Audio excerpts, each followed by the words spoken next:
warahmatullahi wabarakatuh. Saya Juliana Andriani, CGP Angkatan 9 Kota Bandar Lampung dari SD Negeri 1 Segalamidar. Pada kesempatan kali ini saya ditemani oleh rekan sejawat saya, Ibu Vicky Triantika. Boleh perkenalkan diri? Silakan Ibu Vicky. Assalamualaikum warahmatullahi wabarakatuh. Nama saya Vicky Triantika. Saya mengajar kelas 2A di SD Negeri 1 Segalamidar. Ya. Alhamdulillah, terima kasih banyak Ibu Vicky sudah menyempatkan waktunya. Bagaimana kabarnya hari ini, Bu Vicky? Alhamdulillah baik. Alhamdulillah. Nah, pada kesempatan kali ini kita akan melakukan percakapan praobservasi terlebih dahulu ya. Sebelum nanti saya akan melakukan observasi, yaitu kegiatan mengamati kegiatan pembelajaran Ibu Vicky di kelas. Nah, adapun tujuan dari supervisi dan percakapan praobservasi ini yaitu nanti untuk mengetahui dan merefleksikan pembelajaran yang akan Ibu Vicky lakukan di dalam kelas. Nah, kenapa sih kita harus melakukan percakapan praobservasi terlebih dahulu? Tujuannya yang pertama yaitu sebagai percakapan awal supaya Ibu Vicky nanti dapat mempersiapkan dulu segala sesuatunya lebih matang agar nanti pembelajaran yang dapat diberikan itu bisa memberikan pembelajaran yang terbaik kepada murid. Nah, ada beberapa pertanyaan yang akan saya sampaikan. Yang pertama yaitu mengenai tema pembelajaran yang akan diambil pada saat nanti melakukan pembelajaran di kelas. Pembelajaran yang nanti akan saya lakukan itu pada mata pelajaran Bahasa Indonesia. Tema tentang sayangi lingkungan. Iya, berarti untuk mata pelajarannya di Bahasa Indonesia sayangi lingkungan. Nah, untuk tujuan pembelajaran yang sudah ditentukan atau yang sudah dibuat oleh Ibu Vicky, boleh diceritakan tentang tujuan pembelajaran yang ingin dicapai dari tema sayangi lingkungan tadi. Tujuan pembelajaran dari pembelajaran yang akan saya lakukan nanti adalah melalui menyimak peserta didik dapat menyampaikan kembali informasi kunci yang ada pada teks bacaan. Berarti disediakan tujuan pembelajaran itu disediakan sebuah teks bacaan yang nanti peserta didik akan belajar menyimak dan menemukan kata kunci.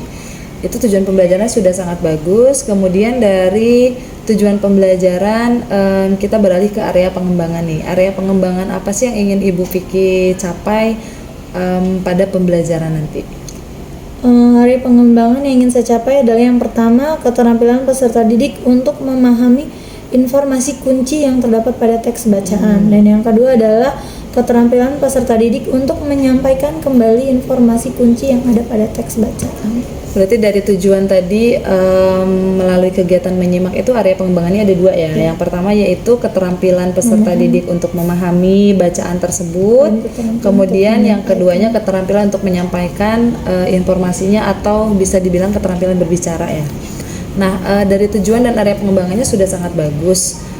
Yang ingin saya tanyakan lagi, kira-kira nih kalau misalnya kita hitung dengan menggunakan skala dari 1 sampai 10, nilai berapa atau angka berapa yang ingin Ibu Vicky capai? Yang ingin saya capai angka 10. 10 ya.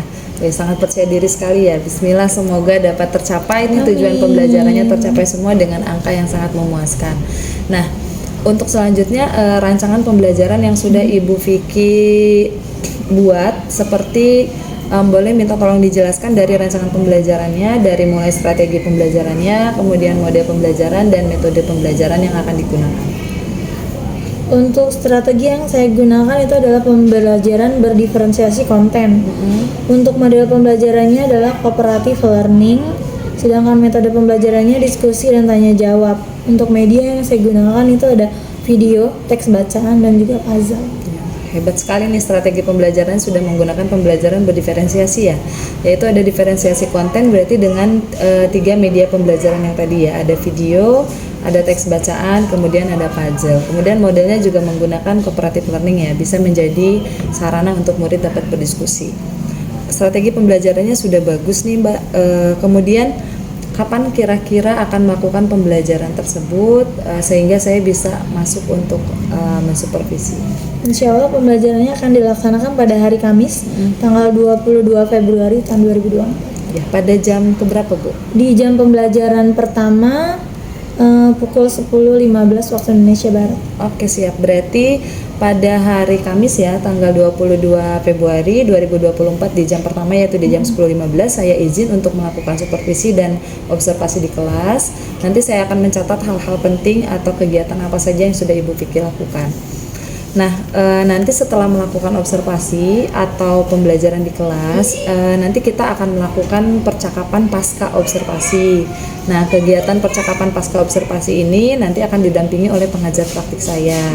Jadi nanti mohon kesediaannya Ibu Vicky untuk mengikuti percakapan pasca observasi itu. Nah, sekarang kita sudah di penghujung percakapan Ibu. Sebelum saya tutup, kira-kira apa yang sudah Ibu Vicky dapatkan dari percakapan hari ini? Yang saya dapatkan dari percakapan ini bahwa sebelum melakukan pembelajaran kita harus menyusun konsep yang akan kita gunakan untuk pembelajaran tersebut agar nantinya kita bisa lebih percaya diri saat menyampaikan materi ke anak-anak. Siap. Semoga percakapan praobservasi ini dapat membantu Ibu Vicky untuk nanti mempersiapkan di kegiatan observasi. Terima kasih banyak untuk waktunya Ibu Vicky. Sampai bertemu di hari Kamis. Oke.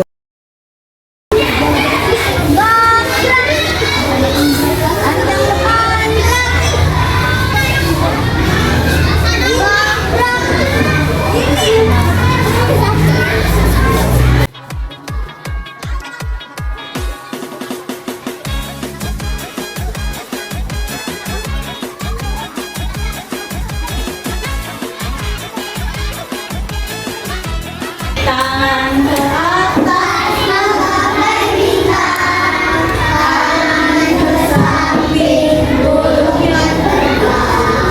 Tangan ke depan, ikan berenang. Duduk yang rapi, siap berdatang. Cepat. Mulai.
tempat yang di sekitarnya.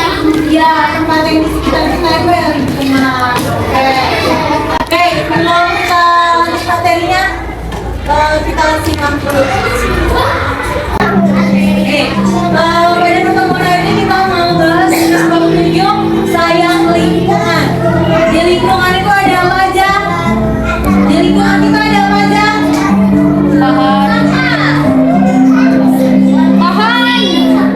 Adapun tujuan pembelajaran hari ini adalah tentang dengan menyimak diharapkan peserta didik dapat menyampaikan kembali informasi kunci yang terdapat pada bacaan. Oke, sebelum kita lanjutkan materinya, ini ada ini adalah keadaan air di bumi. Kita tinggal di mana ya? Bumi. Oke, ini adalah keadaan air di bumi. Jadi 71% permukaan bumi adalah air. Hanya 2,5% yang merupakan air tawar. Berarti semuanya airnya itu berjumlah 71%. Tapi yang air tawar itu hanya 2,5%. Berarti yang 68,5%-nya itu air apa? Ada yang tahu? Oke, kita bahas nanti ya. Dari 2,5% itu pun hanya 1% yang merupakan air bersih siap pakai. Jadi air yang kan, ada air yang kotor, ada air yang bersih. Kalau air yang bilang ini air bersih atau air kotor?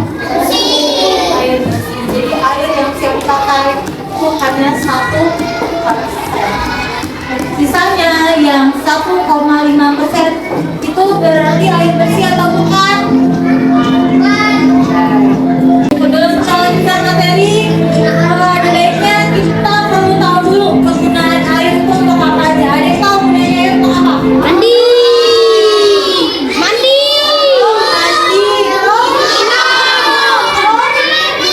Cuci piring, benar. Cuci tangan. Masak, benar. Cuci wudhu, benar ya. Kalau wudhu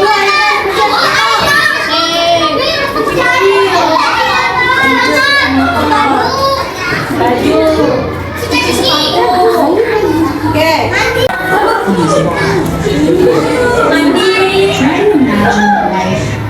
Oke.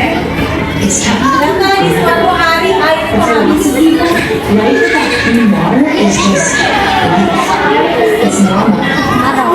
In some places, it's limited to 4 hours a day. Water is disgusting. It's full of diseases. Next to 1 dirty water kill more people every year than all forms of violence, including war. And here's the crazy thing. As water, you just need to help people get it. When you do, Tadi itu air digunakan untuk apa? Sikat gigi, mandi, cuci baju, dan lain-lain. Tadi kan udah ya, ada berapa persen jumlah air di permukaan bumi? Ada 71%. Ada 71% air. Tapi hanya 2,5% yang merupakan air tawar. Terus hanya ada 1% air bersih. Sedangkan berapa jumlah penduduk atau jumlah manusia di bumi ini? Banyak banget ya. Kira-kira cukup nggak sih 1% air itu untuk menghidupi kita semua di bumi secara terus-menerus? Tidak, lama-lama airnya akan habis. Kayak kemarin, kita kemarin kemarau panjang ya. Di sekolah sampai tidak ada air. Kalau nggak ada air susah nggak? Ada lama. Susah, mau bisa dia susah. Mau cuci tangan nggak bisa. Sampai kita harus bawa air dari rumah. Saya bisa, Bu. Saya di sekolah di rumah saya buat cuci piring. Jadi kalau airnya habis hanya ada sisa air kotor, mau nggak kalian minum pakai air kotor? Mau nggak mandi pakai air kotor? Biar hemat deh. Airnya dipakai buat cuci baju, selesai cuci baju masih ada sisa air, terus dipakai kalian mandi, mau nggak? Mau nggak mau. Jadi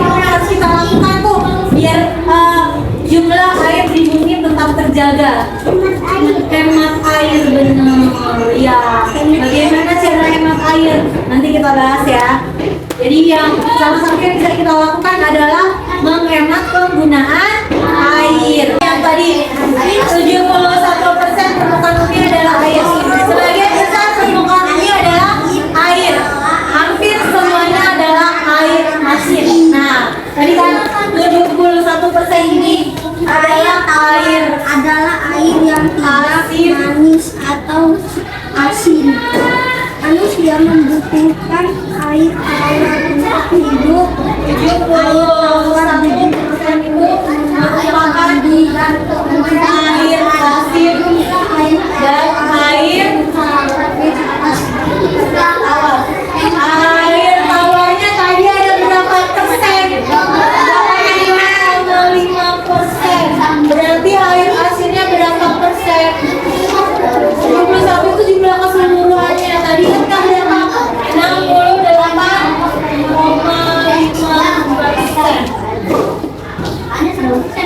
Air asin itu air apa?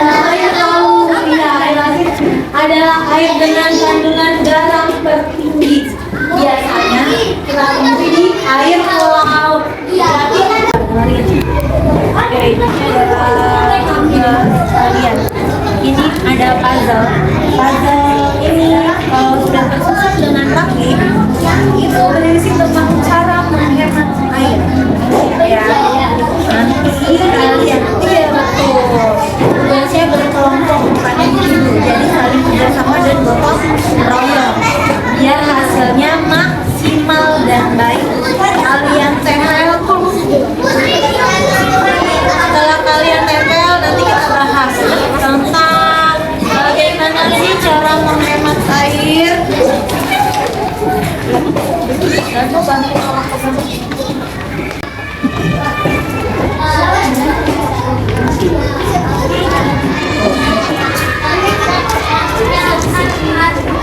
kalian susun nanti kalau sudah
buat mandi deh, buat pemulasan, buat dulu aja, udah itu udah selesai. Airnya harusnya lebih sedikit nggak daripada yang tadi mandinya sampai jam-jaman itu? Airnya lebih sedikit nggak? Lebih sedikit. Oke, sayang. Jadi kalau mandi baiknya lama-lama atau cepet-cepet? Cepet-cepet. Berarti saat mandi tidak lama-lama. Oke. Selain buat mandi, cuci tangan, terus buat apa lagi? Tapi anggaplah ini alat penyiram tanaman. Ini alat penyiram tanaman nanti biasanya bolongannya kecil-kecil kan? Sebentar, kan kalau daripada nyiram tanaman pakai gayu, nanti kalian coba nih, silakan. Aku ya ada. Gantian. Coba kalian bandingkan, banyakkan air yang mana? Yang dia netesnya netes pakai alat penyiram atau yang langsung ditumpahin pakai gayu. Silakan coba kalian bandingkan. Duluan ya Bu. Saya duluan. Banyak.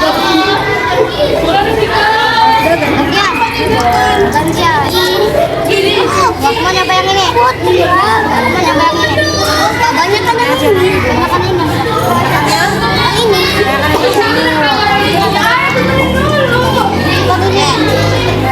Berarti kalau menyiram tanaman disarankan pakai gayung atau pakai alat penyiram tanaman?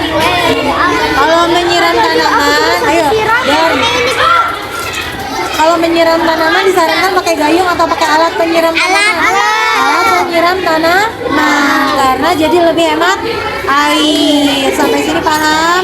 Cara menghemat air kesimpulannya gimana? Yang pertama, waktu mandi. Kalau mandi tidak berlama-lama saat mandi. Terus saat cuci tangan, mematikan air ketika memakai sabun, benar. Terus yang ketiga, kalau menyiram tanaman pakai alat penyiram tanaman. Terus yang terakhir adalah pastikan kerannya tidak bocor. Dulu pertama kali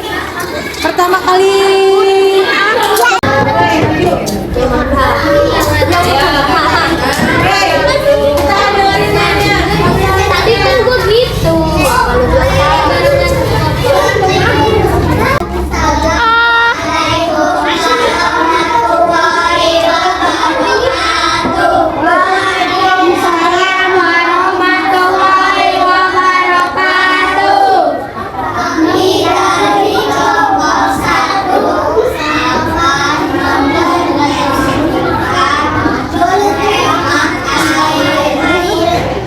Ya.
bukan lagi berkelompok, tapi tugasnya individu.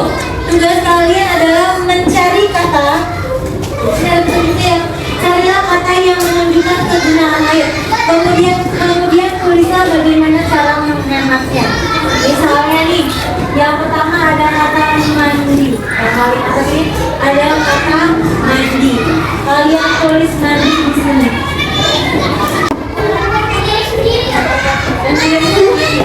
Berarti tinggal saja.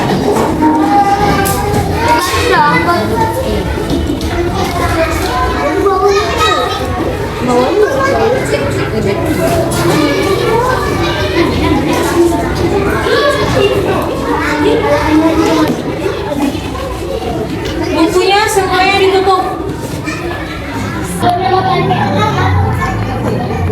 Kalau biar ya, nama panjang. Ya, nama panjang. Ini taruh.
Informasi kunci yang pertama apa bunyinya? Tidak berlama. Yang kedua informasinya mematikan. Yang ketiga alat benar. Yang keempat bocor. Oke, terima kasih atas penjelasan sama kalian hari ini. Kita akhiri pembelajaran hari ini dengan mengucapkan Kalau ibu ada salah, ibu minta maaf. Kita akhiri. Wassalamualaikum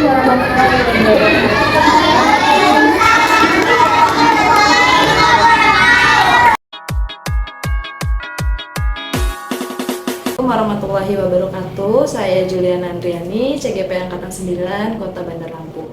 Pada kesempatan kali ini saya ditemani oleh Ibu pengajar praktik saya, Ibu Krisna Sari. Assalamualaikum Ibu. Bagaimana kabarnya Ibu? Alhamdulillah. Alhamdulillah. Terima kasih Ibu sudah menyempatkan waktu untuk datang ke sekolah saya. Kemudian saya juga ditemani oleh Ibu Vicky Triantika selaku rekan sejawat yang sudah saya observasi pada saat pembelajarannya di kelas. Assalamualaikum Ibu Vicky. Waalaikumsalam. Bagaimana kabarnya hari ini Bu Vicky? Alhamdulillah baik. Alhamdulillah. Terima kasih telah menyempatkan waktunya ya Bu. Hari ini kita akan melakukan percakapan pasca observasi. Setelah kemarin kita melakukan percakapan perobservasi dan melakukan kegiatan observasi di kelas. Berikan beberapa pertanyaan kepada Ibu Vicky terkait dengan jalannya pembelajaran yang sudah dilakukan di kelas. Nah, adapun tujuan dari percakapan pasca observasi ini yang pertama yaitu untuk memberikan evaluasi dan umpan balik tentang sejauh mana sih pembelajaran yang sudah Ibu Vicky kemarin lakukan di kelas 2. Hal pertama yang ingin saya tanyakan yaitu bagaimana sih perasaan Ibu Vicky setelah melakukan proses pembelajaran yang kemarin? Saya sangat bersemangat sekali karena ini untuk pertama kalinya saya melaksanakan pembelajaran dengan strategi pembelajaran berdiferensiasi. Jadi lebih bersemangat ya pembelajaran berdiferensiasi. Kemudian bisa diceritakan kembali Bu tentang tujuan dan area pengembangan yang telah dicapai pada pembelajaran kemarin. Kemudian dari langkah-langkah apa saja sih yang sudah dilakukan untuk mencapai tujuan dan area pengembangan tersebut? Tujuan yang ingin dicapai pada pembelajaran tersebut adalah dengan menyimak, diharapkan peserta didik dapat menyampaikan kembali informasi kunci yang terdapat pada teks bacaan. Kemudian area pengembangannya? Untuk area pengembangannya itu ada dua. Yang pertama keterampilan peserta didik untuk memahami informasi kunci yang terdapat pada teks bacaan. Dan yang kedua adalah keterampilan peserta didik untuk menyampaikan kembali informasi kunci yang terdapat pada teks bacaan. Nah, kemudian langkah-langkah apa saja yang sudah Ibu Vicky lakukan untuk mencapai tujuan dan area pengembangan tersebut? Langkah yang saya lakukan itu yang pertama adalah menyiapkan atau merancang modul pembelajaran, kemudian menyiapkan media-media pembelajaran, kemudian saya melakukan observasi kepada peserta didik tentang gaya belajar siswa. Kemudian saya langsung melakukan pembelajaran, tapi sebelumnya membagi kelompok sesuai sama gaya belajar mereka, yaitu ada 3, kinestetik, auditori, dan visual. Setelah selesai pembelajaran, siswa diminta untuk mempresentasikan hasil kerja mereka. Jadi dari langkah-langkahnya sudah ini ya, dimulai dari membuat judul ajar, kemudian media pembelajarannya, berarti gaya belajar itu sudah menggunakan pembelajaran berdiferensiasi ya. Nah, kemudian menurut Ibu nih, berdasarkan area pengembangan dan tujuan pembelajaran yang sudah Ibu lakukan, apakah sudah berjalan dengan baik dan sudah dicapai oleh murid, Bu? Sudah berjalan dengan baik walaupun hasilnya tidak maksimal. Untuk sudah dicapai walaupun tidak sempurna. Nah, jika memilih dari nilai angka 1 sampai 10, nilai berapa yang dapat Ibu berikan terhadap pembelajaran yang telah dilakukan? Kemarin kan Ibu menargetkan nilai berapa, Bu? 10 ya. Nah, sekarang kalau dari 1 sampai 10 nih setelah pembelajaran dilakukan, nilai berapa yang sudah dicapai kira-kira? Mungkin 8. Kenapa bisa jadi 8 ini, Bu? Karena masih ada beberapa siswa yang kurang aktif untuk berperan serta. Nah, berdasarkan catatan saya pada saat observasi, saya juga mengapresiasi Ibu pertama dari area pengembangan itu sudah terlihat ya dari keterampilan anak memahami kata kunci, dari mereka menggunakan diferensiasi konten kemarin ya, dengan ada yang pakai video kan, video, puzzle, kemudian praktek langsung cara menghemat air. Saya sudah melihat bahwa anak-anak terlihat antusias dan mudah memahami tentang kata kunci. Kemudian untuk yang kedua dari keterampilan menyampaikan informasi lagi atau presentasi. Saya juga sudah melihat ternyata walaupun mereka masih anak-anak kelas 2 ini ternyata antusias ya untuk maju ke depan semua, ingin berbicara semua. Hanya saja mungkin tadi kendalanya karena kelompoknya terlalu banyak jadi kurang kondusif.